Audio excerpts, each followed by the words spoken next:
Yes, but David, what's going on in Scotland with coffin makers?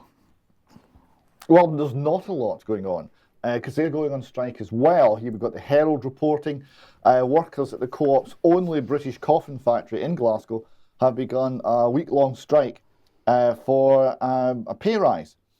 Willie Thompson, Yates regional officer, said, quote, "Our members have been forced to take this action as a result of a below-inflation pay offer. The Co-op must recognise the contribution our members make and support them in the current cost of living crisis." Now, here we see, well, firstly, the extreme dislocation that inflation causes to every aspect of the economy. Because you can sympathise with the workers, they're getting poorer, they're working just as hard, but the money no longer goes as far. But you can also sympathise with the employers because they can't pass those rises on very readily. And they're under huge dislocating pressures as their supply chains break down under the effect of all the malinvestment that went before the inflationary spike and the problems that are now being made clear in the economy. I wanted to highlight this one for one other reason. I'm old enough to remember 1979. This was the end of the Labour Party of the 1970s. They went for nearly 2 decades in the political wilderness after that loss. What was the thing that was the final straw for the British people? You couldn't bury your dead. I wonder if that one's coming for the Conservative Party this time. But in the meantime, what's the Fed up to? Well, they've had a slight issue with losses. So this is from Arcadia Economics, Ravi Farber, commenting on this. The Federal Reserve's balance sheet is showing a small problem. You see here total Treasury securities, that's T-bills, notes and bonds. So this is United States government debt that the federal bank holds. The value of this, the fair value is 5.1 trillion, but they paid nearly 5.9 trillion. They've got a 700 billion loss on that account. And when it comes to mortgage-backed securities, because they buy them too, because, you know, what's not to love, they bought $2.8 trillion worth of mortgage-backed securities that are now worth 2.3 trillion.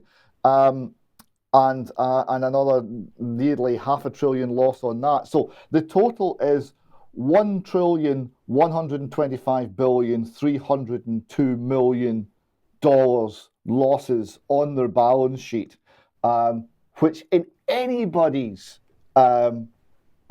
assessment must start to be at the point when it's adding up to quite a lot of money. Indeed, but keep going.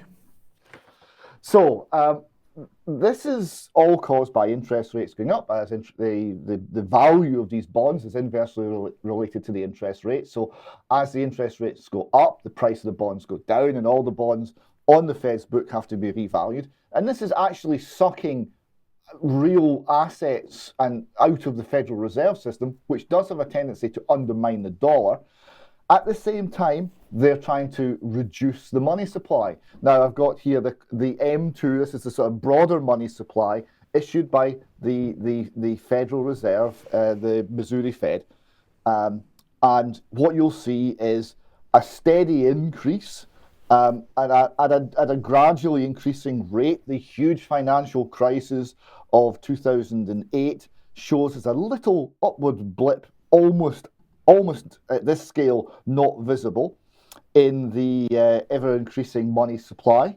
2020 is the most remarkable thing on the chart. The money supply just went to the moon. And then it kept increasing ever after until recently. And it has actually turned, and they have managed to bring down the money supply. We've got a graph that shows it at a different scale, and you see it is actually going down. And this is essentially the first time in the history of that graph, which goes back to the 60s, where the money supply has actually gone down. Now, the key issue here is that in an economy based entirely on money printing, right, entirely on cheap or free money, creating bubbles, a bubble economy, They are now succeeding, albeit temporarily, in bringing down the money supply. This will break things. This will cause asset prices to collapse.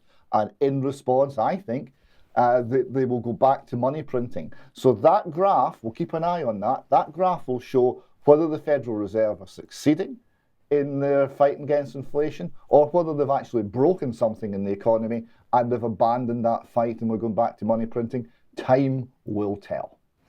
Okay, well, thank you for that, David. Now, Mark, welcome to the program. You have a graphic here